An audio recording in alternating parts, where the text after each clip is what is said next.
అది ఏ రూపంలోనూ ఉండని, కీర్తనలో ఉండని, స్తోత్రాలు అవని, ఏదో రూపంలో భగవంతుని గురించి ఇప్పుడు కూడా మనం ఏం మాట్లాడుతున్నాం, ఆత్మ గురించి మాట్లాడుతున్నాం. ఇది భగవంతునికి సంబంధించింది, ఆధ్యాత్మికమైంది.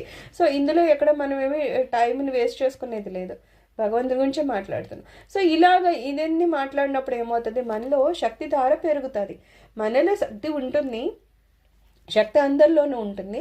కానీ ఏమవుద్దంటున్నారు, ఇలాగా మనము నామం చేయడం వలన దాని యొక్క ఎనర్జీ ఇంకా ఇంకా ఇంకా శక్తి ఎక్కువ పెరుగుతుంది అనమాట.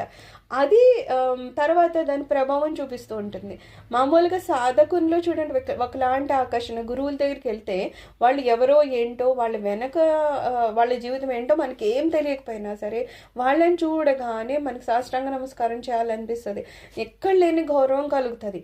ఎవరు వాళ్ళ గురించి మనకేం చెప్పరు, అయినా సరే ఎందుకు అంటే వాళ్ళలో ఉన్న ఆ శక్తి ద్వారా అలాగ మనల్ని ఆకర్షింపజేస్తూ ఉంటుంది. మనల్నే కాదు, జంతువులు కూడా చూడండి, ఎంత క్రూర జంతువులు అయినా సరే సాధువుల దగ్గర ఎంచక్క పాములు అవని, ఏనుగులు అవని, పుల్లులు అవని అన్నీ కూడా చాలా సాధువుల కింద మారిపోయారని ఎన్ని చోట్ల చూస్తూ ఉంటాం కదా.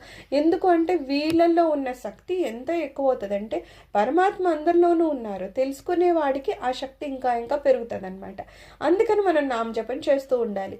ఇలా ఎప్పుడైతే మనము మనలో ఉన్న ఈ శక్తిని 100కి 100 పాళ్ళు ఉపయోగించుకుంటామో, అంటే ఏ క్షణం కూడా మనం వేస్ట్ చేయకుండా ఉన్నది అంతా కేవలం ఆ కృష్ణ లేకపోతే ఆ రాధ రామ ఏదో ఒక నామం పెట్టుకొని అదే చేసుకుంటూ ఉంటామో ఏమవుతుందంట, ముందు స్వామివారు చెప్పారు, ఫస్ట్ మనమంట నోటితో పలుకుతూ ఉంటామంట ఒక నామము, ఆ తర్వాత అది హృదయం వరకు వెళ్తుందంట, ఆ తర్వాత నాభి వరకు వెళ్తుందంట, ఆ తర్వాత రోమాల్లోంచి వస్తుందంట.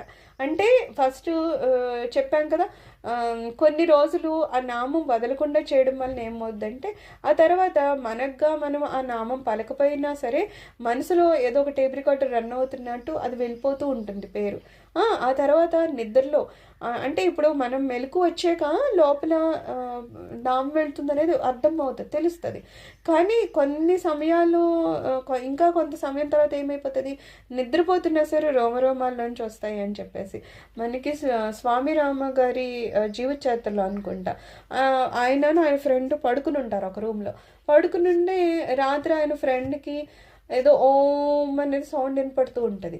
ఈయన లేచి ఏమోలే పక్కన రూముల్లో ఎవరన్నా సాధన చేస్తున్నారేమో అని చూస్తారు అని అనుకుంటాడు. కాసేపు పడుకుంటాడు, మళ్ళీ సౌండ్ ఎక్కువ వస్తుందని చెప్పేసి బయటికి వెళ్ళి చూసి ఆ పక్కన ఏమి రూములు లేవు, ఎవరు లేరు, మనుషులు ఎవరు చేయట్లేదు.